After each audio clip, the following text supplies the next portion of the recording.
want to introduce you to Rodney Kawecki. He is a publisher of advanced physics with new ideas for real science. Here are some potential effects.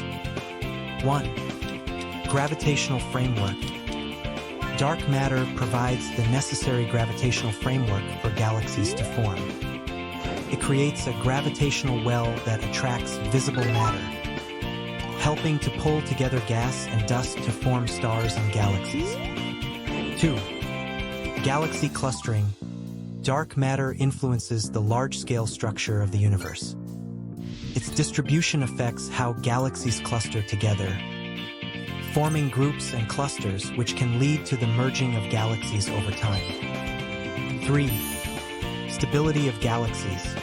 The presence of dark matter can stabilize galaxies. Without sufficient dark matter, galaxies might not have enough gravitational pull to hold their stars and gas together, potentially leading to their disintegration.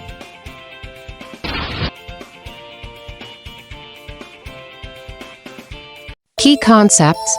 Density is a measure of how heavy something is compared to its size. If an object is more dense than water, it will sink when placed in water, and if it is less dense than water, it will float.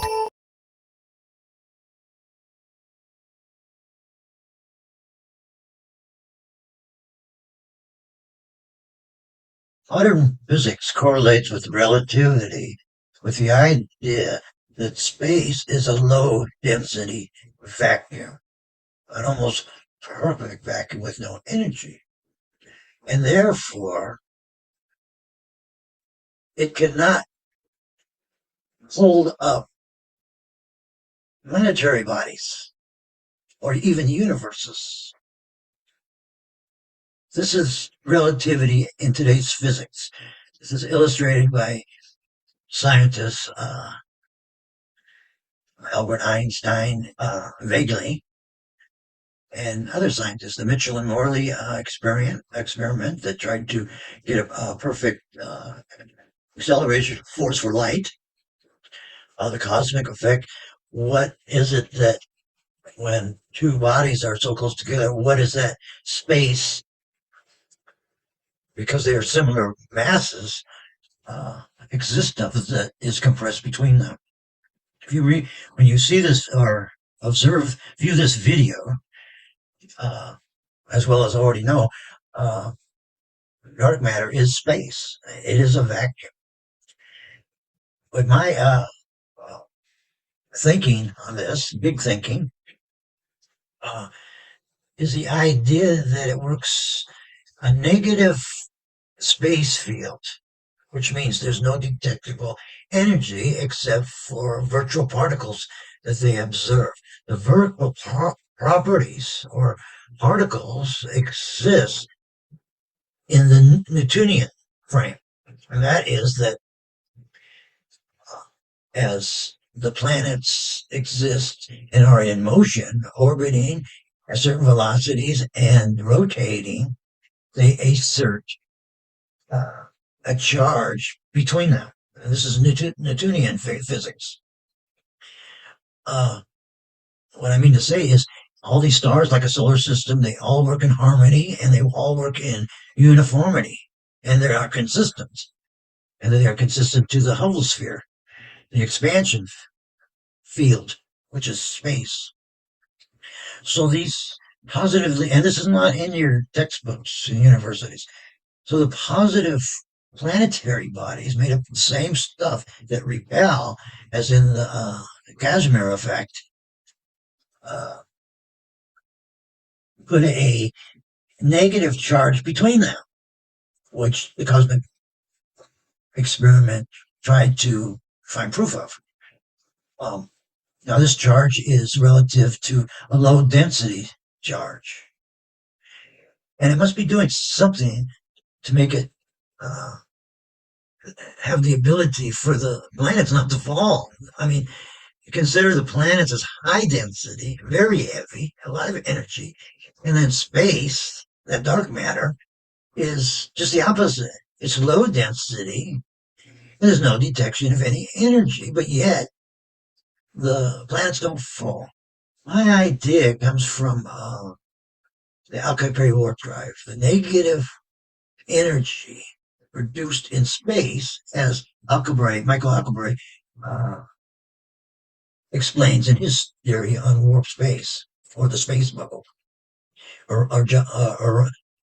exotic matter.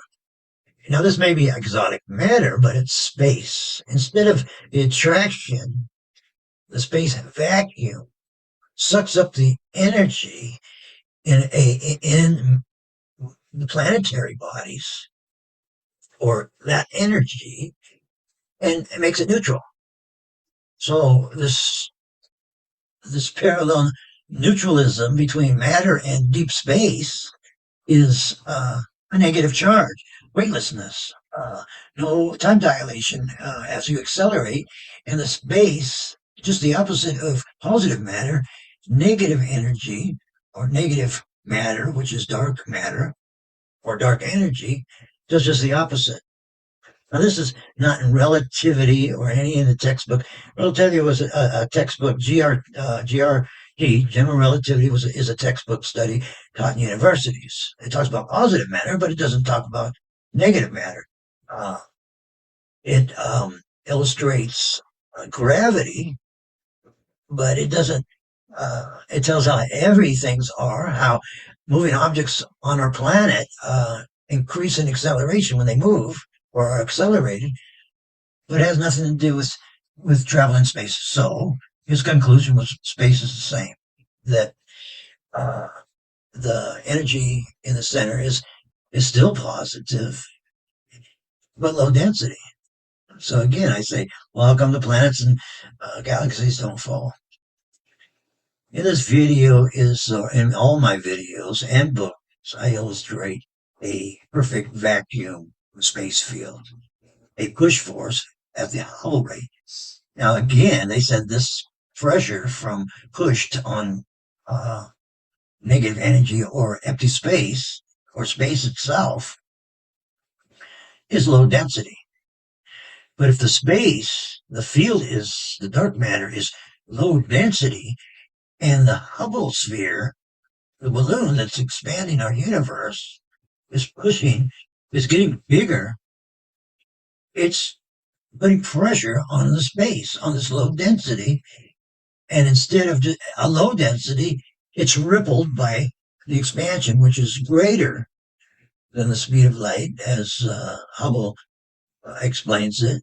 Though it's only 45 miles a second. Just think about what it's pushing on all the galaxies. So the sphere intensifies the negative pressure that is in dark matter or space itself. Think of it as create falling in the ocean and creating these big waves. It doesn't add a constant. In other words, it just creates waves by getting bigger. And this causes the universe to accelerate. Hope you like my videos. I just wanted to put this in. This is a new part of expanse space, which is the field that I'm researching. No one else is, so I am. My name is Rod Kowicki. Thank you.